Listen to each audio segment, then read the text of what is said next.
Welcome back to the channel, everybody. Today is super exciting. We have a new car on the channel because we're starting a new build. I'm really excited. This is something that you guys have actually been asking in the comments for me to do for a long time. We finally pulled the pin, and I think you're gonna love it even more once you see it and understand what our plans are with this build. And I think the timing's worked out perfect because Daikie's about to arrive with the truck. Let's go! Hell yeah. We got a truck on a truck. A K truck on a truck. A truck on a truck, a truck in a truck with a truck. We got a K truck. This is gonna be so much fun. We just picked up this K truck from Be Forward, and I don't think any of you are prepared for just where this build is going and how cool it is gonna turn out. I am so excited. I cannot wait to get started, but let's get this thing inside. Look at this thing. This thing's a workhorse. What's the horn sound like? All right, back her in. Oh, I'm so excited. So this is a Honda Acti. 4-wheel drive, has air conditioning, all the good stuff. Oh my gosh, I cannot wait to get started on this.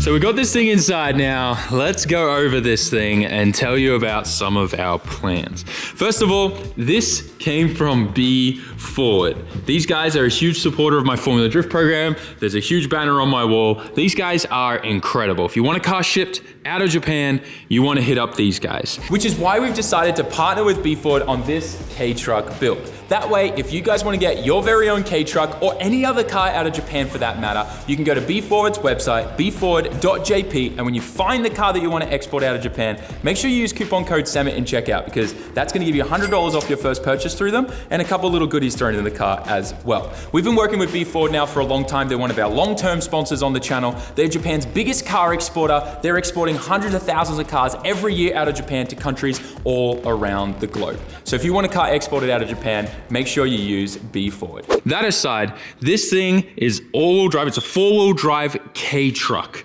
It's a Honda Acti. And before you ask, hang on, why is there no like hood here to open? And then if we look inside here, the seats are bolted in. There's nowhere for me to lift this up and, where's the engine in this? Oh, wait. Hang on a second. Is the engine in the back? That is correct. The engine is in the back of this thing, and the transmission, gearbox, everything is in the back here, and that goes to the front wheels. Super cool. Very cool. Oh, you can see there's a bit of cobwebs and stuff on this thing.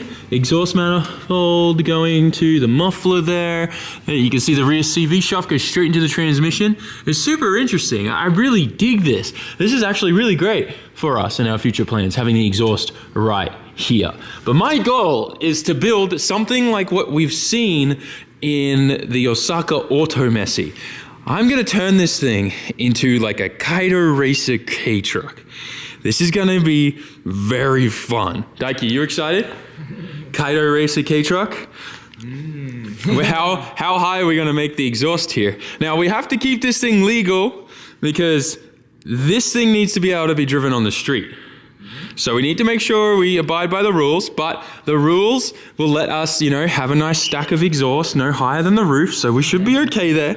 But having the exhaust right there is gonna make it awesome. We'll make something cool. But we've got a full aero kit arriving for this thing to make this thing all filled in and super cool. We got wheels on the way. This thing's gonna be getting a full paint job. We're gonna spruce this thing up, polish the headlights, get this thing fully slammed like this thing. Oh man, I'm way too excited. Check out the inside of this thing, guys. I think I look kind of a little ridiculous in here, but I do fit.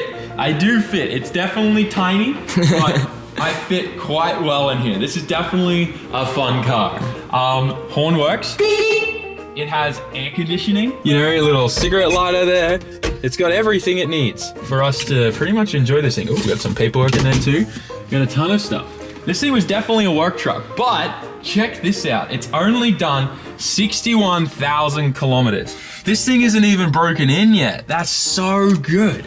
There's this really cool switch here that I think just turns on a light maybe. It turns on this orange light. Does it turn on the light on the back of the bed?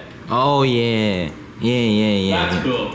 So we can definitely upgrade that with some cooler lights. But I think this is gonna be great. It's an interior light. The fact that this is 4-wheel drive, air conditioning. For anybody in the US, this is totally like way better than an ATV. You should definitely be picking these things up. They're all-wheel drive or 4-wheel drive. They have air conditioning and they're cheaper. They're cheaper than an ATV. So these things are sick and you can raise them, you can do crazy stuff with them, and you can rage them around your farmland or property or whatever you have. But yeah, these cars are awesome and I think a lot of people are sleeping on them. They're definitely good to have if you've got big property. Before we get started on this build, I want to get an idea of engine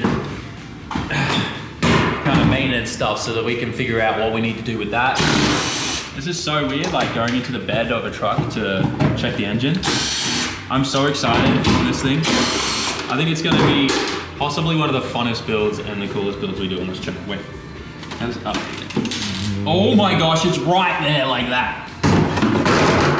At least that's kind of easy to work on. I thought it was gonna be like deep in there or something, but that's not too bad. So what are we looking at here? Little 660cc Honda engine. I don't fully understand everything that's going on in here because this is the first time I've worked on this engine or looked at this engine. Alternators there, air conditioning, compressor, everything looks actually pretty clean. I like that it's not a coil driven K car because K car engines run pretty warm, so coils have to be replaced like every like 30,000 Ks, almost. It looks actually pretty clean in there. We'll pull the plugs, we'll do general maintenance. We're gonna do obviously an oil change, an oil filter. We're gonna be putting in fresh plugs. We're also going to be doing the trans stuff too, making sure that that's all good. This is a manual transmission, by the way, so that means you guys can definitely rage on it. But yeah, we'll go over all the maintenance of the thing, but like, I don't see an oil cap. Why is there no oil cap to fill the oil?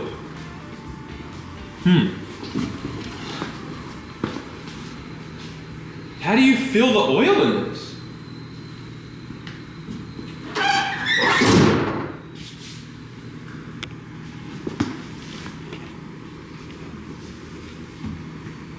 Is it this?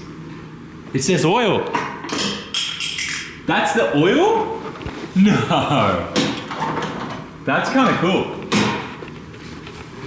Yeah. Oh yeah, it just goes straight to the oil pan. But where's the dipstick then? This is so interesting. Where do you check the oil level? Do you just go by like the oil light? I don't see a dipstick. Surely there's a dipstick somewhere. I need to Google this. This is actually kind of cool. Do you see a dipstick anywhere, Daiki? No. No, right? Is that on the side here somewhere too? Or you like, this is so interesting. Do you just go by like a light on the dash maybe? Huh. Am I blind? Is there really no dipstick? I guess it kind of makes sense. I found it. It's here above the wheel. Look at this, Daiki. You unscrew it here. It's behind the wheel. Oh my god. Isn't that interesting? And then you pull this out, I guess. Oh, it's definitely got oil in it. That's so interesting. We're all exploring and learning this together, guys. It smells good. It doesn't smell too fuely or anything like that. Interesting. All right, learning new things. So definitely need to do a valve cover gasket because the valve cover on this, she's a leaky boy. So the engine in these are like kind of tilted on their side. They're not like straight and up and down like what's in my K-Van or anything. The whole motor is kind of on an angle like this, almost like on a 45-degree angle. So the oil pan is like also offset, centered and stuff like that too to match that. It's kind of interesting. But yeah, the valve cover gasket, if it leaks a fair bit because oil's like kind of sitting in there because the whole engine's on its side almost. It's not like fully 90 degrees, but I think it's like either 45 or 60. It's pretty far over. We need to get this thing up on the lift, I think, and kind of go over it, but the chassis is in really good condition. I don't see bad rust anywhere. Tiniest bit of surface and stuff like that. This is gonna be a really good car. I am stoked. Dude, the radiator's here. Of course, the radiator's not even in the front. This is in here. Interesting. So that's the AC condenser. And the radiator maybe? I think it is. Yeah. So, that's cool. Learning new stuff every day. The oil thing here, I thought that was gas at first.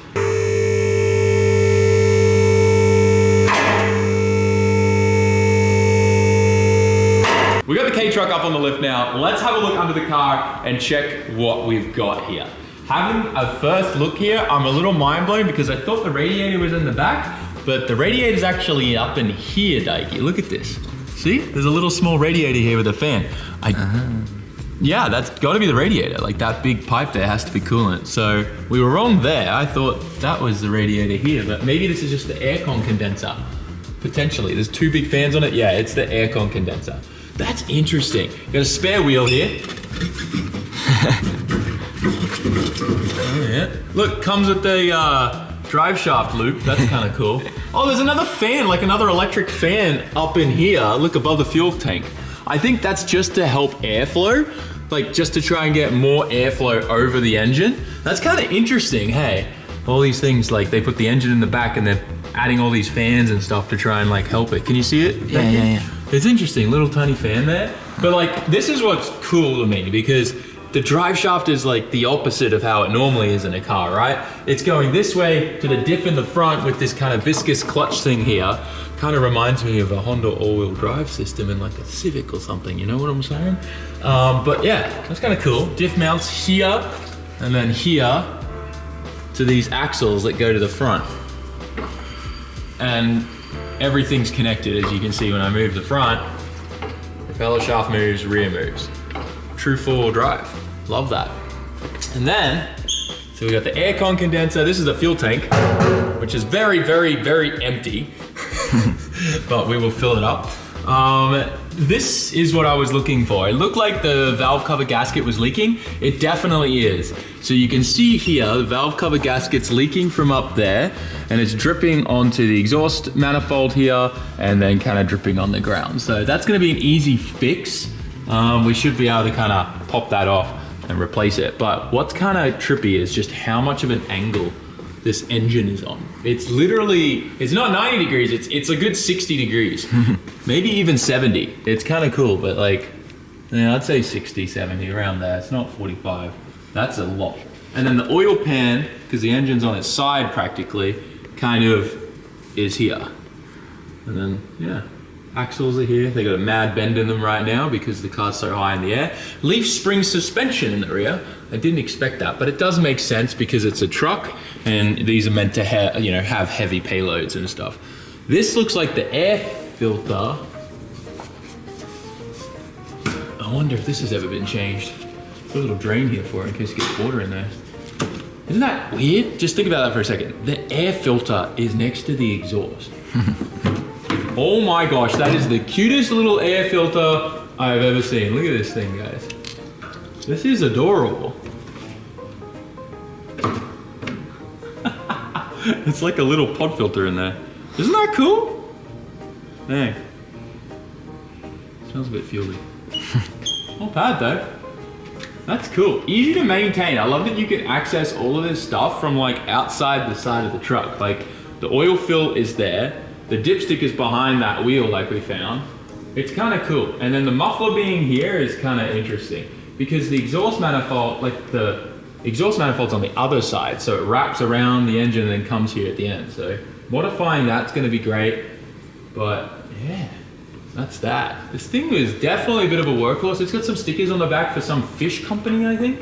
Looks like it was used at like the ports or something, or like a fishery, which is kind of cool.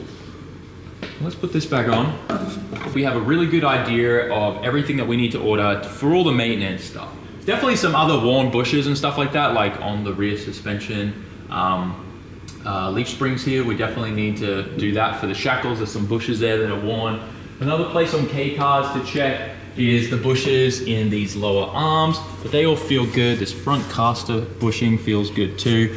So checking all of that, because when you want to shuck in or register the car, that's something that they always look for. So just checking all of that with a car that you've just gotten is super important. Another thing too with engine stuff is you want to look at the engine mounts and make sure they're all good. These all look actually like they're in really good condition, so we're good there.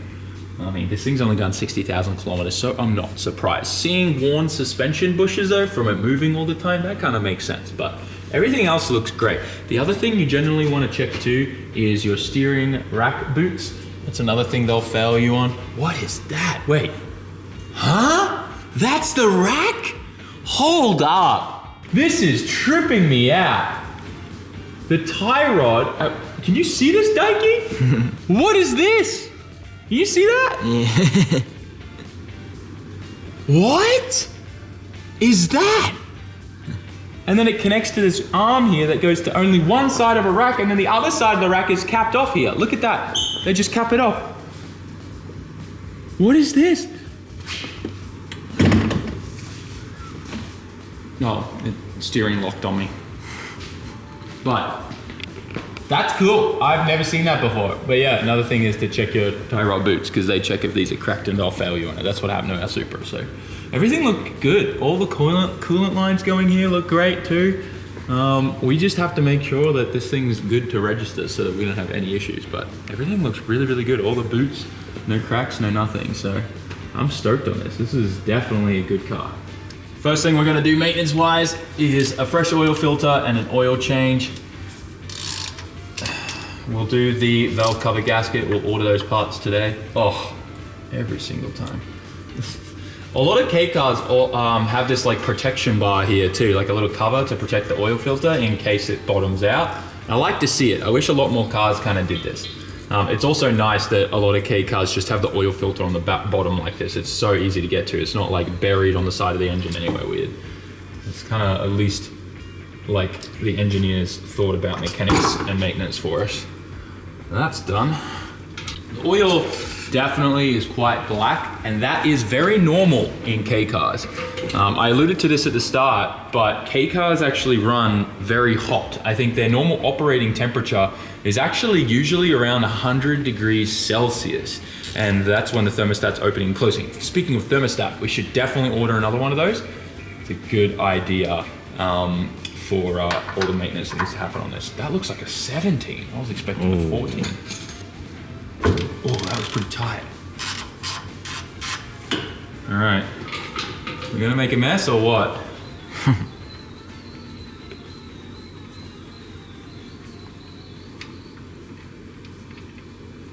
So the whole reason why I was telling you why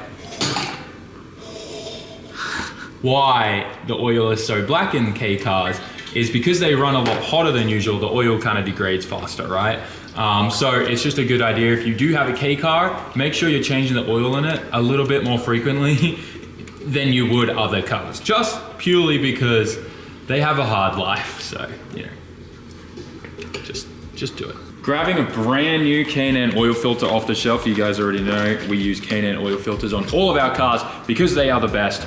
But I don't specifically have one for the K truck. I'm pretty certain though that this 1008 part numbered one is identical looking at these two thread patterns. So let's go over and see. I think we're in the clear though. Bit of oil on this, so she goes on good. Oh yeah, we're good. Perfect. Love that. All right. Not going anywhere now. Fresh oil filter. This feels weird, filling up oil from this. The cap definitely says oil, right? Yes, it does. Just feels wrong. I love these oil jugs. They're a lifesaver. If you haven't got yourself one of these yet, definitely do it. Just pour your oil in this, measure it. It's all marked on the side. You never have a spill issue. You don't have to even think about doing the Jimmy Oaks method. You just use the nozzle. It works great. One quick piece of advice, guys. If you're filling these up, go slow. Because the pipe that goes to the oil pan for this is only so thick. So if you fill it up and there's nowhere for the air to escape, this just fills up with oil and will start overflowing everywhere. So, learn from my mistake. Oh yeah, we're good. Perfect. Nice clean oil in the engine now. I've got the K-Truck idling and running now because I want to look at all the leaks. I cleaned everything with parts cleaner. The oil leak hasn't come back yet, but something that has come is this coolant leak here. It looks like the water pump gasket is actually leaking, so we're gonna have to fix that. It shouldn't be too hard to do, but it's a good time to probably look at the timing belt or chain to see if that needs any work, but for the most part, the valve cover gasket may actually be okay. It's hard to really tell, but what I did was when I cleaned it all, I tightened it. And it looks like it's not leaking right now. So if that stays like that, then we're good, but we should still change it. It just lets me know that that was definitely the cause, because the valve cover was a little loose. So I tightened that just to see. But the coolant leak is definitely not good. We need to look at this. It's definitely the pump gasket. Water pump gasket is 100% leaking here. You know what? It may actually not be the pump, but where the thermostat is, because it's up here. It's hard to really see. We're gonna have to take it all apart and just replace all the gaskets, I think. So there you go. This is the Honda Acti Koki K-Truck. These have a Zenki and a Koki version. This is the Koki one. It's a 1996, which also means it's 28 years old. So all the maintenance that we have to do, it's about right. It ticks the box of an old car. So these kinds of things are normal to replace. The water leak and the oil leak, they're just gaskets, super easy maintenance items to change. Obviously, being that it's a new K-Truck that I've never worked on before in my fleet of cars, as you guys know, this is gonna obviously take a bit of Googling and stuff to figure out. But in the next few videos, we're gonna be filming all the maintenance stuff that we do on this truck. I'm gonna also look up timing service and all that type of stuff, because I don't know if this has a chain or a belt yet. And depending on that, we should definitely do it if it's a belt. If it's a chain, but if it's a belt, we should definitely do that. So if you've got a K-Truck or if you got one of these and you wanna know how to do all that maintenance stuff, definitely tune into the next few videos, because we'll be showing you guys how we get it done. But for the most part, I'm super excited for the build. Let me know in the comment section. I know you've been asking in the comments for me to hurry up and get one of these K-Trucks, and I cannot wait to spec this thing out, get this looking like a Kato racer, fresh lick of paint, and just rip this thing on the streets. I think it's gonna be awesome. Let me know what you think again in the comment section. Like, comment, share, subscribe. Thank you, B Forward, for sponsoring this build series, and I'll catch you all in the next one, guys. Peace.